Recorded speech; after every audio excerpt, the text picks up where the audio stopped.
За Монгол улсын ардын багш шинжлэх ухааны гавьяа зүтгэлтэн дулам 55 жилийн судалгааныхаа үр дүнд Монгол соёлын тайлбар тол бичиг номоо бүтээсэн байна. Тус ном нь монголчуудын төрхөөс өвхөх хүртэлх соёлын ойлголтуудыг тайлбарласан бөгөөд 900 орчим эрдэмтэн судлаачдын бүтээл түүхэн сурвалжуудаас иш татсан байна. Монгол соёлын тайлбар тол бичиг номонд монголчуудын соёлын мөн чанар бэлэгдэл голлсон тэмдэг бүхий тогтолцоог онцолжээ.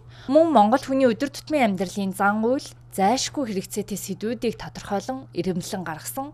Ингээд дайх үргээх, хуримлах, оршуулах гэх мэт олон чухал зан үйл соёлын сэдвүүдийг тусгасан байна. Тэгэхээр өнөөдөр манай монголчуудын дунд би хэн юм бэ, бид хэн юм бэ, би таанаас яагаад үүссэн бэ гэдэг ийм асуултууд байнга гардаг. Тэгээд зарим хүний амьдралын чухал мөчлөг үйл явдалтай холбоотой зан үйлүүдийг үргэлж асууж сургалдаг.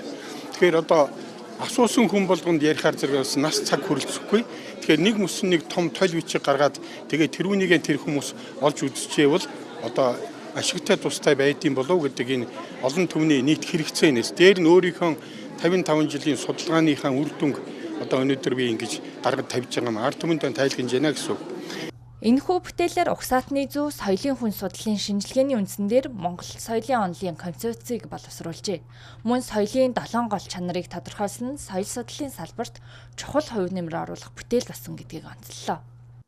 Яг энэ тол бичгийг бүтээхэд зохиогчоос гадна тодорхой төслийн баг бол ажилласан юм байгаа. За профессор Нандин бэлгийн удирдлагад орны төслийн багийн дөрвөн гишүүн. За яг тол бичгийг бүтээх, толгоогд оруулах, за хянан магадлах зэрэг энэ ажлуудыг хийж гүйцэтгэсэн юм байна. За тэгээд энэхүү тол бичиг маань яг ямар онцлог шинжтэй үеийг дурдах зайлшгүй шаардлагатай. За яг өмнө нь энэ монголчуудын зан заншлыг тайлбарсан их баг тойлууд гарч ирсэн байдаг.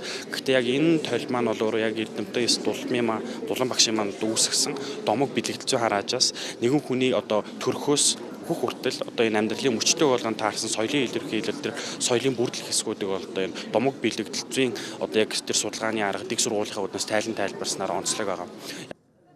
Энэ номыг дэлхийд ирэх бүх монгол хүнд зориулан бүтээсэн түүнчлэн соёл судлаачид төдийгүй Монгол өрх бүрийн оюуны хэрэгцээнд зориулсан соёлын боловсролын гарын авлага болох бүтээл басан гэдгийг онцолж байлаа.